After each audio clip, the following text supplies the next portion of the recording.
Bismillahirrahmanirrahim. Allahumma salli ala Sayyidina Muhammad wa ala ali Sayyidina Muhammad. InsyaAllah kita akan cerita sirah Nabi. Kita nak kenal Nabi kita, nama Nabi, keluarga Nabi, sejarah hidup Nabi, akhlak Nabi. Jadi kita mulakan dengan episod pertama yang saya kira cukup ringkas. Nama Nabi kita Muhammad bin Abdullah bin Abdul Muttalib bin Hashim bin Abdul Manaf bin Qusay bin Kilab bin Murrah. Sampailah ke Adnan. Kata Nabi, silsilah ini aku yakin sampai ke Adnan, dan ketahuilah Adnan itu silsilahnya berhenti pada Ismail. Nabi Ismail alaihi salam. Ayah Nabi kita nama Abdullah, ibu Nabi kita nama Aminah binti Wahab. Nabi dilahirkan kampung Nabi nama Kota Mekah. Ada orang lahir hari ini dekat Paleh, ada orang lahir di Putrajaya. Nabi kampung di Kota Mekah. Nabi dilahirkan dalam keadaan sudah berkhatan. Subhanallah. Ibu Nabi mengandungkan Nabi dalam keadaan yang tak rasa penat ataupun susah payah. Subhanallah. Nabi dilahirkan dalam keadaan yang cahaya memenuhi Kota Mekah pada hari Nabi dilahirkan. Subhanallah. Ulama-ulama Yahudi kenal Nabi akhir zaman dah dilahirkan, bintang Ahmad dah muncul.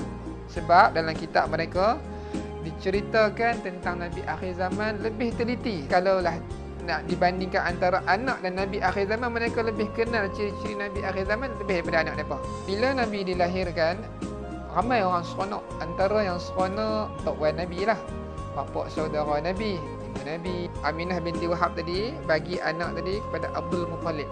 Abdul Muttalib Tok Wan Nabi, seronok dapat Nabi bawa tawaf keliling Kaabah. Kaabah kan, hari ni kita tahu Kaabah macam mana, bawa tawaf keliling Kaabah.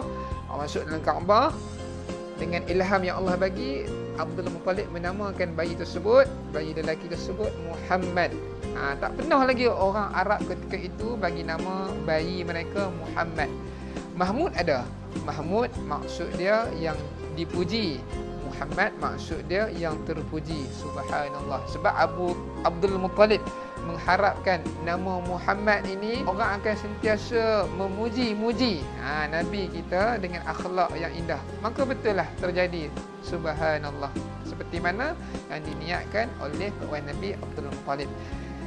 Antara orang yang seronok juga waktu kelahiran Nabi adalah Abdul Uzza. Abdul Uzza ni nama timbangan dia, panggilan dia adalah Abu Lahab.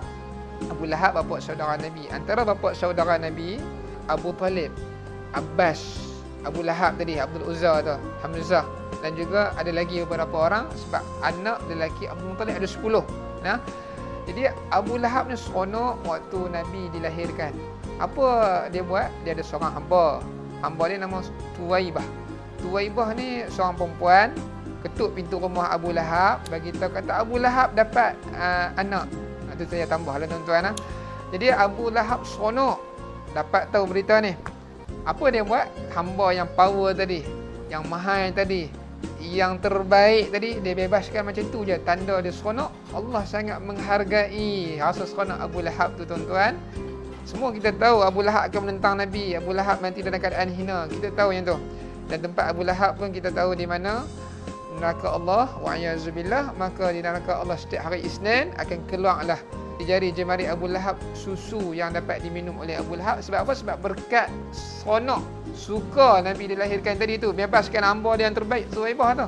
Tuan-tuan, saya ada soalan. Kita yang tidak menentang Nabi, kita yang mengamalkan sunnah Nabi, kita yang belajar nak kenal Nabi macam dalam video sekarang ni, kita juga yang bercita-cita untuk cinta Nabi, agak-agak macam mana bentuk penghargaan Allah pada kita. Subhanallah. Baik tuan-tuan, untuk yang terakhir,